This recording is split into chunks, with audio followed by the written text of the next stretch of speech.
আমি শুধু বলবো হিন্দুরা আপনারা এক হন।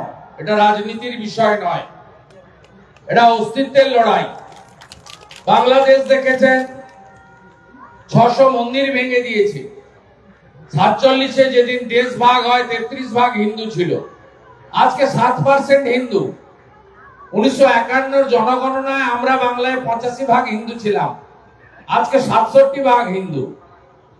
দয়া করে আপনারা একজন হন। জাতপাত থাকবে, ব্রাহ্মণ, ক্ষত্রিয়, বৈশ্য, শূদ্র, মতের আলাদা পথ থাকবে, রামকৃষ্ণ মঠ ও মিশন, ইস্কন, বৈষ্ণব, গড়িয়া মঠ, আর্য সমাজ, ভারত সেবাশ্রম, কিন্তু সবার উপরে সনাতনকে রাখুন, রাষ্ট্রবাদকে রাখুন, নইলে আমাদের নিজেদের অস্তিত্ব আজকে বিপন্ন হয়ে যাবে। কেন দুর্গা ঠাকুর ভাঙবে? কেন মা সরস্বতী পুজোয় বাধা হবে? কেন এগুলো হবে? কিছুদিন আগে অন্য ধর্মের মানুষরা তাদের উৎসব, তাদের বড় পরব পালন করলো, কোথাও কোনো ঘটনা ঘটেনি, কোথাও কোনো সনাতনীরা কাউকে বাধা দেয়নি। এটা আমাদের ধর্ম শেখায় না। কেন রামনবমীকে কেন্দ্র করে এত হুঙ্কার, পুলিশের এত বিধিনিষেধ, ডিজে বাজবে না, সংখ্যা নিয়ন্ত্রণে রাখতে হবে, এত দফা আন্ডারটেকিং দিতে হবে? আরে দেশের নাম ইন্ডিয়া, ভারত পরে, প্রথম নাম হচ্ছে হিন্দুস্তান। 47-এ দেশ ভাগ হয়েছিল দ্বিজাতি তত্ত্বের ভিত্তিতে, পাকিস্তান এবং ভারতবর্ষ। তাই হিন্দুস্তানি হিন্দুদের ধর্ম পালনের ক্ষেত্রে এই যে বিধিনিষেধ, এর জন্য আমাদের এক হতে হবে।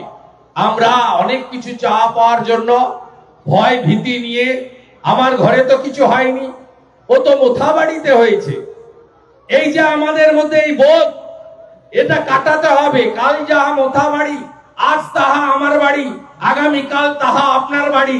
এই যে এটা যদি না ভাবেন হিন্দুরা, তাহলে হিন্দু ধ্বংস হয়ে যাবে।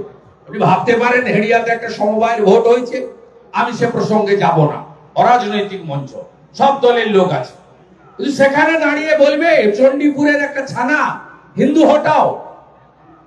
আরে ভাই, হিন্দুর সঙ্গে তো এর কোনো সম্পর্ক নেই। তুমি যদি তৃণমূল করো, বিজেপি হটাও বলবে। তুমি যদি বিজেপি করো, তৃণমূল হটাও বলবে।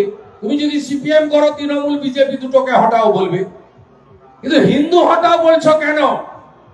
হেড়িয়ার মতো জায়গায় দাঁড়িয়ে প্রকাশ্যে হিন্দু হটাও বলছো কেন?